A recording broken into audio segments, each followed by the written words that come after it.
Shalom peuple de Dieu et bienvenue sur notre plateforme de méditation intitulée Méditons ensemble.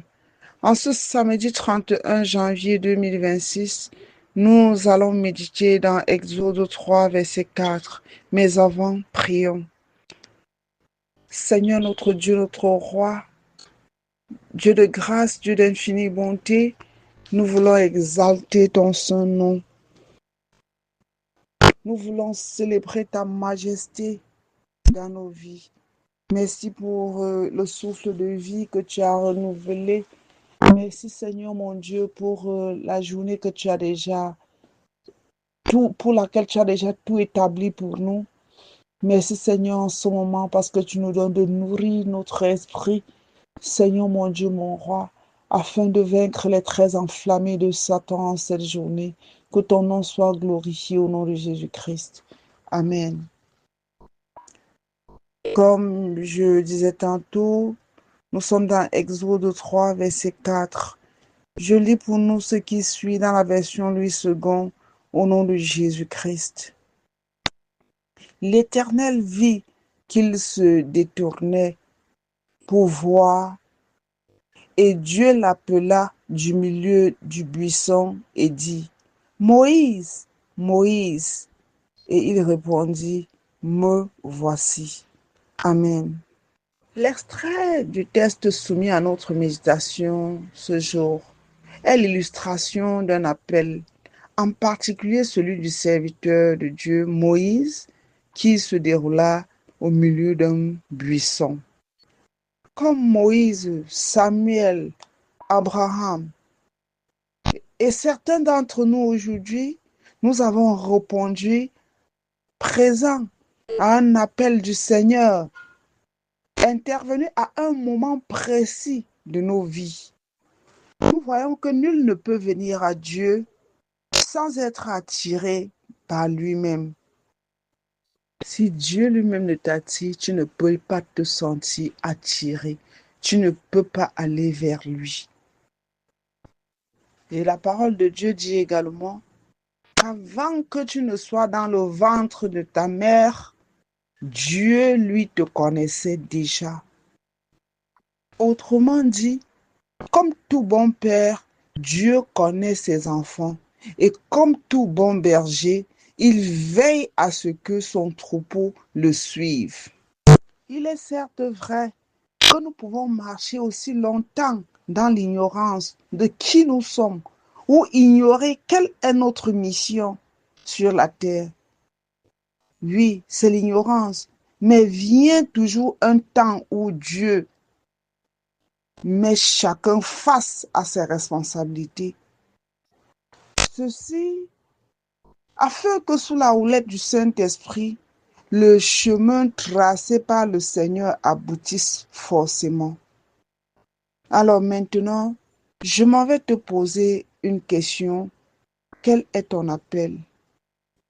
Ou bien as-tu été déjà face à ta responsabilité vis-à-vis du Seigneur? Où es-tu avec ton Dieu? Penche-toi, bien-aimé, sur ces questions et trouve-y des éléments apporte-y des éléments de réponse. Amen. Frères et sœurs, nous allons continuer ce matin de prier pour le fruit des entrailles. La Bible nous dit, frères et sœurs, que le Seigneur Jésus-Christ nous a donné le pouvoir sur toute la puissance de l'ennemi, le pouvoir de marcher sur les serpents, sur les scorpions, sur toute la puissance de l'ennemi, et rien ne pourra nous nuire.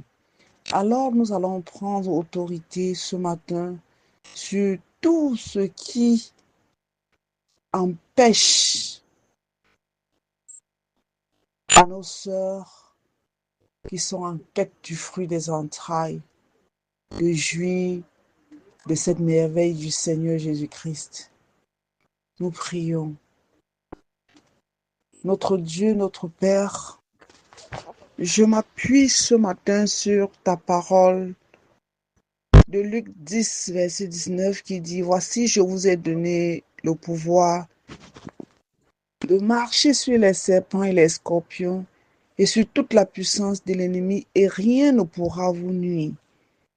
Alors, par l'autorité de Christ en moi, je me lève contre toutes les forces démoniaques, contre tout esprit de maladie, tout esprit de stérilité, tout esprit d'infirmité qui agit dans toute femme qui est sous le son de ma voix maintenant, de jouir du fruit de ses entrailles. Maintenant, je t'ordonne maintenant de lâcher prise au nom puissant de Jésus-Christ. Je t'ordonne maintenant de plier tes bagages et de disparaître dans les abîmes sans fond au nom de Jésus, d'où tu ne te relèves plus. Je t'ordonne maintenant de te lever maintenant, de prendre tout ce que tu as déposé en chacune de ces femmes et libérer le terrain, car le corps de quiconque m'écoute maintenant et qui est en quête du fruit des entrailles est le temple du Saint-Esprit, et tu n'as pas d'autorité, tu n'as pas de pouvoir sur ce corps. Maintenant, je saccage tes œuvres, je paralyse toutes tes actions par l'autorité de Christ en moi, et je déclare tous ces corps libérés au nom de Jésus-Christ. Amen. Bien-aimé, si ce verset biblique t'a marqué, n'oublie pas de t'abonner, de liker, de partager surtout, et demeure béni, et à demain à la même heure pour une nouvelle méditation, s'il plaît à Dieu. Shalom.